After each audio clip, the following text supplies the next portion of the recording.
Bonjour, je m'appelle Michel Bram. Vous êtes sur l'exploitation La Ferme du Meunier à Huyem, tout près de la frontière belge, entre Lille et Tournai. Je suis agriculteur et producteur d'endives. Je cultive 2,5 hectares d'endives qui vont me donner à peu près 40 tonnes d'endives de pleine terre. Je suis donc endivier de pleine terre, président de l'association Endives de pleine terre qui défend le label rouge. Notre association regroupe maintenant 26 producteurs d'endives de pleine terre qui répondent au cahier des charges donc label rouge. Nous sommes contrôlés par un organisme indépendant, en l'occurrence Avicer. Le label rouge apporte au consommateur une sécurité. Il sait qu'il va avoir un produit avec une bonne conservation, une texture croquante et il va savoir qu'elle est poussée traditionnellement en pleine terre. Dans la culture de l'endive, il y a deux étapes importantes. Il y a d'abord la culture de la racine. On sème une petite graine donc, au mois de mai, en plein champ. On commence à la récolter à partir du 15 octobre pour les variétés les plus précoces, jusqu'à fin novembre pour essayer d'avoir fini l'arrachage pour les fortes gelées. Cette racine, à la récolte, elle est stockée dans les grandes caisses palettes, des palox, qu'on met au frigo.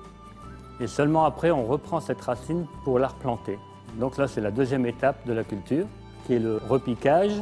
On reprend ces palox qu'on vide dans une trémie, où là, manuellement, on reprend les racines pour les mettre dans les caissettes. Une fois que ces caissettes sont remplies, ils sont déposés dans des bacs, on s'en va au chantier où se passe le forçage en pleine terre. De là, on reprend toutes ces caissettes, on les pose manuellement sur la terre, une terre qu'on a bien travaillée au préalable pour qu'elle soit bien meuble et puis que les racines puissent s'enraciner. Donc la couche, quand elle est terminée, on va pouvoir la couvrir pour commencer le forçage. Donc on va mettre des tôles, une bâche noire, pour qu'il n'y ait pas de lumière du tout et que l'endive pousse et qu'elle soit bien blanche. En dessous de cette couche, il y a un plancher chauffant et on chauffe pour essayer d'attraper les 18 degrés dans la terre. Voilà venu le temps de la récolte. Elles ont 4 semaines de forçage.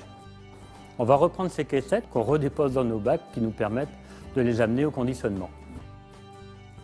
Il y a d'abord une personne qui retire toutes les racines à la main des caissettes pour les déposer sur un disque. En bas du disque, il y a un couteau qui sépare l'endive de la racine.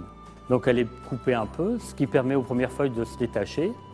Et sur les tapis, il y a 2 personnes qui finissent l'épluchage de l'endive pour que l'endive soit présentable. Donc on enlève les feuilles qui sont un peu sales et donner une belle coiffe à l'endive. Il y a une personne qui récupère ces endives, qui met en sachet Perle du Nord, label rouge, les endives qui correspondent au cahier des charges.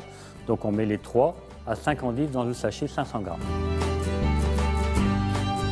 Donc nous sommes producteurs d'endives et c'est le marché de Falampin qui commercialise nos endives. Vous allez retrouver nos sachets d'endives dans toutes les grandes surfaces.